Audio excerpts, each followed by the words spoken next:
Halo, jumpa lagi bersama saya Henry Juju dalam channel kesayangan kita tentunya masih membahas seputaran asam lambung, GERD, anxiety, psikosomatis teman-teman ya.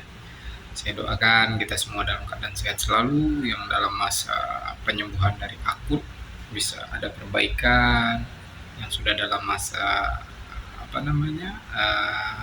pemulihan semoga lebih cepat dalam proses pemulihannya ke arah kesembuhan 100% ya. Oke, amin. Perlu saya tekankan kembali, saya bukan seorang dokter, bukan seorang psikiater, bukan seorang mentor atau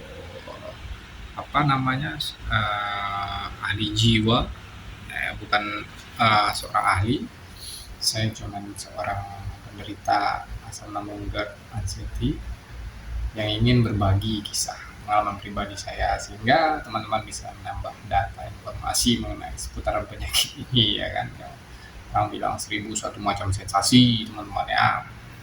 Oke teman-teman, pada kesempatan kali ini tentunya saya akan membahas kembali mengenai pengalaman pribadi saya merasa down ya, berkaitan dengan rasa down, rasa minder ketika perubahan tidak terjadi teman-teman ya. Sebetulnya perubahan itu terjadi, cuman mungkin karena sedikit demi sedikit perkembangannya, jadi saya tidak merasakan sama sekali apapun perubahan itu gitu. Jadi ya bagaimana cara saya menyikapinya ya simak video pengalaman pribadi saya teman-teman. Nah, salah satu sensasi yang aneh lagi ya berkaitan dengan psikosomatis anxiety yang disebabkan asam lambung GERD ini teman-teman ya, tentunya berkaitan erat dengan pikiran dan perasaan teman-teman. Pasti itu teman-teman. Pokoknya ada namanya anxiety, psikosomatis itu timbul kecemasan, timbul serangan panik, timbul pikiran yang aneh-aneh. Nah, itu jiwa itu bergetar itu, jadi itu pikiran tak kemana-mana pastinya teman-teman ya. Akan merasa minder, akan merasa takut, tidak nyaman ya teman-teman ya. Bagaimana kita menyikapinya? Nah, yang pertama yang perlu diketahui itu adalah hal yang wajar kan, tidak masalah, itu hanya sebuah proses teman-teman. Walaupun prosesnya tidak terasa seperti yang saya bilang tadi, itu sebuah kekecewaan ya. Siapa yang merasa seperti itu? Tangan ya. Pasti itu teman-teman. Apalagi teman-teman tidak konsultasi ke dokter jiwa misalnya kan, karena yang berkaitan dengan anxiety psikosomatis tersebut ya disarankan memang ke dokter jiwa teman-teman agar lebih baiknya. Itu terlepas nanti teman-teman mengkonsumsi obat kimia atau tidak, itu pilihan teman-teman. Setidaknya teman-teman sudah menyampaikan unek-unek permasalahan ya kan ke dokter, pada ahlinya, sehingga nanti dijelaskan kan tentunya sama dokter, Anda terkena penyakit ini, gangguan ini, solusinya seperti ini. Bisa tinggal pilih mau pakai obat kimia atau tidak gitu kan. Nah, yang menjadi fokus saya di sini, yang menjadi permasalahan saya di sini,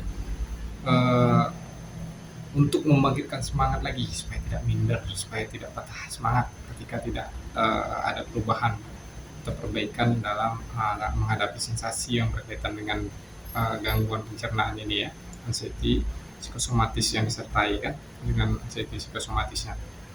Jadi kita fokusnya anggaplah teman-teman sama seperti saya gitu.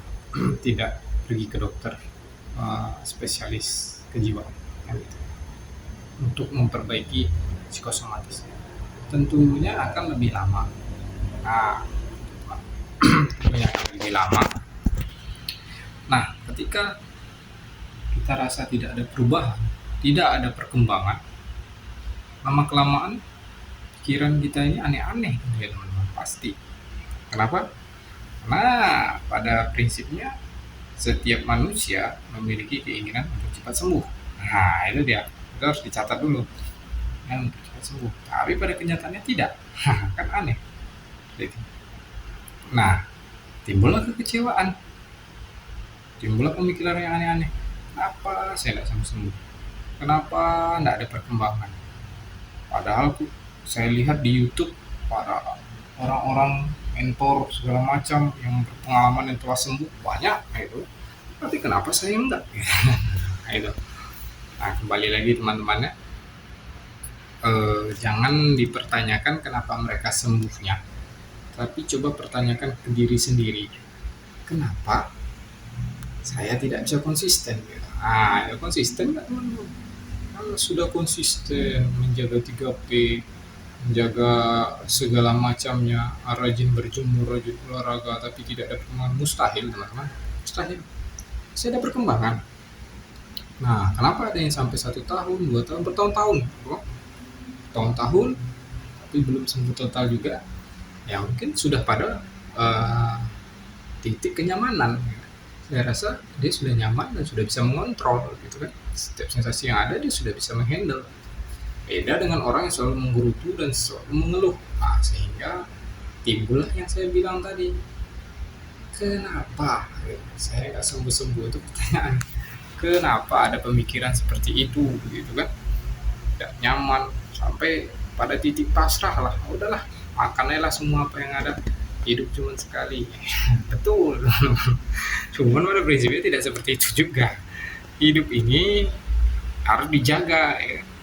Harus dijaga, dan cara menjaganya juga jangan terlalu menjadikan cara tersebut adalah beban pikiran kita. Jangan dijadikan beban pikiran. Kalau dijadikan beban pikiran, yang ada dengan menjaga makanan, dengan menjaga pola hidup dan menjaga pola pikir, malah menambah berat sensasi, gitu kan. Jadi semuanya dijalanin dengan ikhlas saya, dengan legowo saya, dengan niat pada Tuhan, ya ingin menjaga lebih baik aja tubuh ini, gitu loh teman-teman. Nah, karena apapun yang terjadi, ketidaknyamanan, rasa minder, rasa pasrah, dan rasa rasa menggerutu tersebut itu dilahirkan oleh 90% oleh pikiran, teman-teman. Awalnya itu dari pikiran semua. Ketika pikiran kita ini kan sedang error nih, yang namanya anxiety, psikosomatis ini kan pikiran dan perasaan ini kan lagi error. Kalau misalnya ada yang bilang saya tidak berpikir keras, saya tidak stres, tapi dia anxiety psikosomatis misalnya kan, terus ada gejala, dia tidak stres, itu berarti Anda bukan anxiety psikosomatis. Yang namanya ketika orang anxiety psikosomatis memiliki tingkat stres dan pemikiran yang ruwet dan crowded, itu akan menimbulkan gejala ke tubuh, pasti itu. Nah, ada cerita enggak? Ya kan? Sedang kita tidak berpikir keras, tidak stres saja, anxiety dan psikosomatis itu saja sudah menghabiskan energi kita.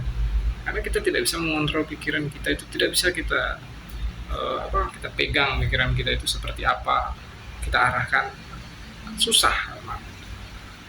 Perlahan-lahan harus dilatih memang, itu kan, dengan cara relaksasi otak, ya kan, dengan melakukan hal-hal yang bahagia, dengan olahraga, ya kan, mengatur kehidupan. Tapi jangan dijadiin beban, ya, dijadiin apa ya, dijadiin gaya hidup baru lah, gitu. Lifestyle yang baru, gaya hidup sehat yang baru, itu teman-teman.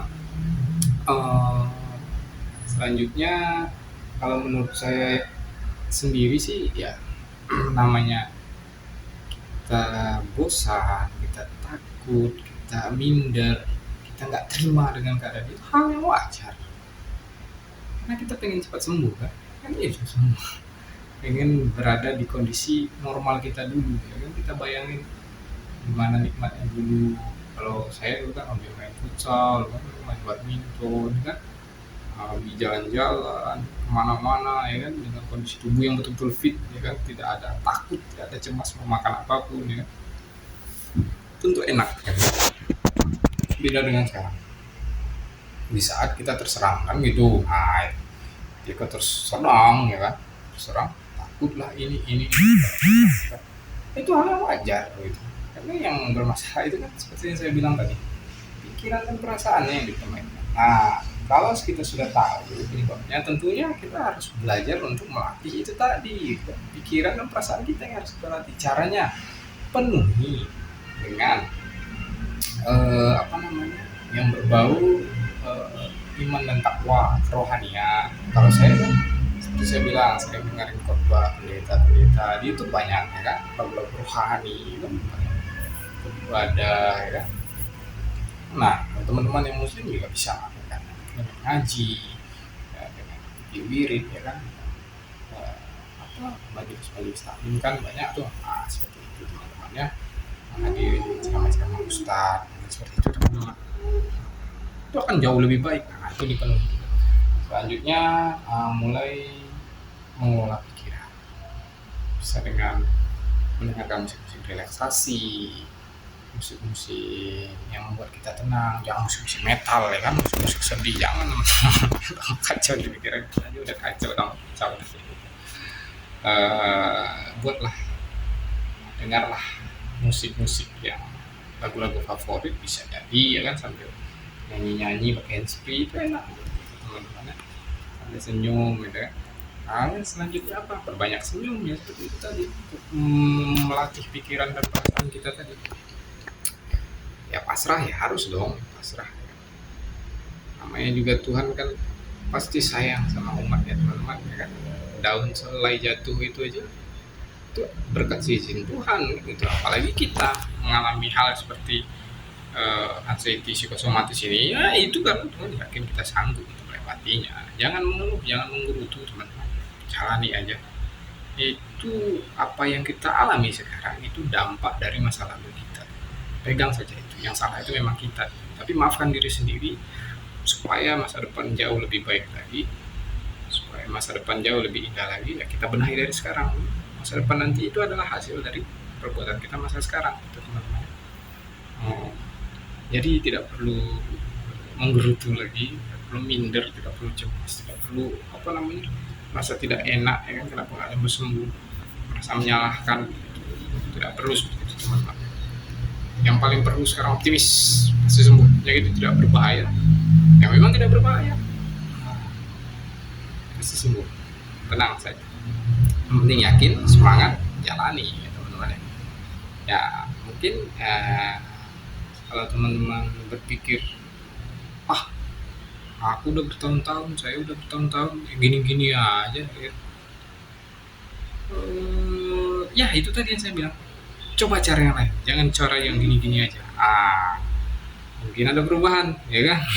Gitu. Hasil yang sama dengan cara yang sama wajar teman-teman. Saya rasa hasil akan berbeda dengan cara yang berbeda, yang penting konsisten gitu.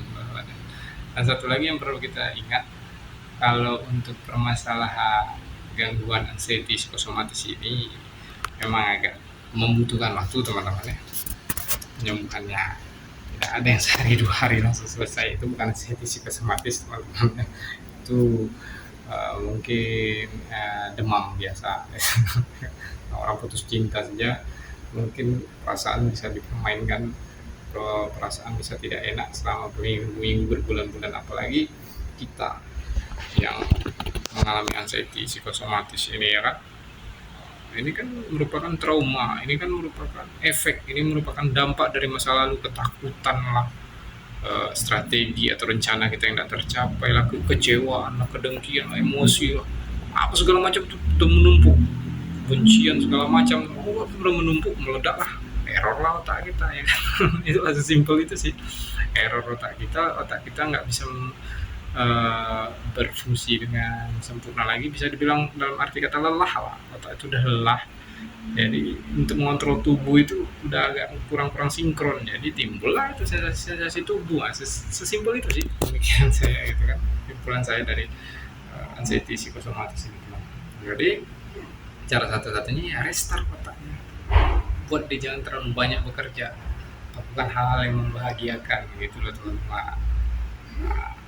Saya yakin teman-teman pasti akan sehat, kita sehat selalu, banyak-banyak bersyukur ya. Obat yang paling terbaik dari anxiety psikosomatis ini ya dekat kepada Tuhan, itu paling baik. Tidak ada obat yang lebih daripada itu, karena yang memberikan penyakit ini, yang mengizinkan penyakit itu terjadi pada kita ya Tuhan ya kan. Minta ke dia semuanya begitu teman-teman, sang mempunyai kehidupan gitu teman. Mungkin itu saja sharing pengalaman dari saya. Saya yakin asal semua yang kita lakukan dengan konsisten, kita mau berubah, kita mau jauh lebih baik lagi, pasti akan sembuh ya, tidak akan ada pemikiran yang aneh-aneh lagi teman-teman ya. Terima kasih banyak buat waktunya. Kalau ada yang mau ditanyakan nanti tulis saja di kolom komentar. Kalau video ini menambah pengetahuan atau menambah motivasi setidaknya menemani teman-teman dalam merasakan rasa-rasa sensasi ini, silahkan like. Dan kalau memang bermanfaat silahkan subscribe teman-teman. Nah, satu subscribe teman-teman itu sangat berharga bagi saya, akan semakin semangat untuk mengupload video-video saya yang lainnya yang berkaitan dengan asam lambung GERD anxiety psikosomatis. Kata dari saya, semangat, selalu tersenyum, selalu bahagia, selalu optimis karena ini tidak berbahaya dan memang tidak berbahaya. Salam sehat dari saya, Henry. Sampai jumpa di video-video selanjutnya. Dadah, bye-bye.